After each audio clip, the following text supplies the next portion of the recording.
ஆண்டவரே, நீ என் லைஃப்ல என்டர் ஆகும்போது எப்படி ஒரு நல்லது நடக்கும்னு தெரியாம போச்சே.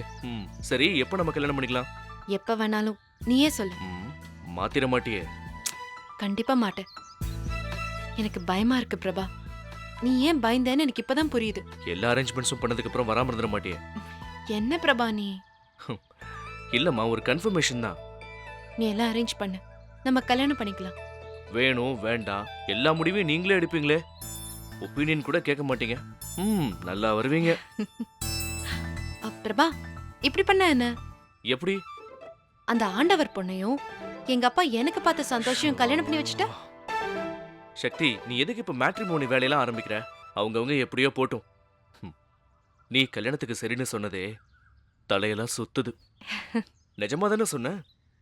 நிஜம்தான். இன்னைக்கு யார் முகத்துல முழிச்சேன்னு தெரியலையே, ஒரே நல்லதா நடக்குதே. உன்னை யாரும் கல்யாணம் பண்ணக்கூடாது, நான் தான் கல்யாணம் பண்ணணும்.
ஐய, போன சைலண்ட்ல போடுறி.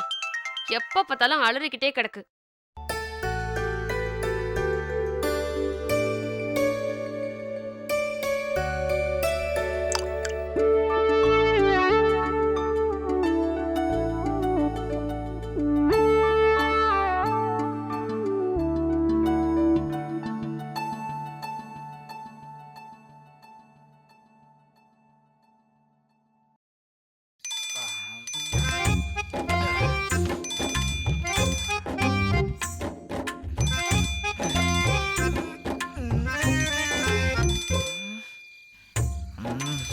யாரா அந்த நேரத்துல? இவனா? ஹலோ, என்னடா தூங்குறியா? இல்ல, துணி துவைச்சிட்டு இருக்கேன். டேய், என்னன்னு சொல்றா? இங்க எவ்வளவு முக்கியமான விஷயம் போயிட்டு இருக்கு, உனக்கு தூக்கம் ரொம்ப முக்கியமா? டேய், அப்படி என்னடா முக்கியமான விஷயம்? நாளைக்கு எனக்கு கல்யாணம்டா. தெரியும்டா, தெரியும். செம ஃபீலா இருக்குடா. நாளைக்கு ஃபர்ஸ்ட் நைட்னு வச்சுக்க, அதையும் நினைச்சுக்க, இன்னும் ஃபீலிங்கா இருக்கும். ஆமால. டேய், நீங்களா வாழுங்கடா, நல்லா வாழுங்கடா. ஆனா எங்களை மட்டும் ராத்திரில தூங்க விடாம டார்ச்சர் பண்ணுங்கடா. எனக்கு தூக்கமே வரலடா. நீ தூங்குறியா? ம் காலையில ஒழுங்கா வந்து சேரு. சரிடா.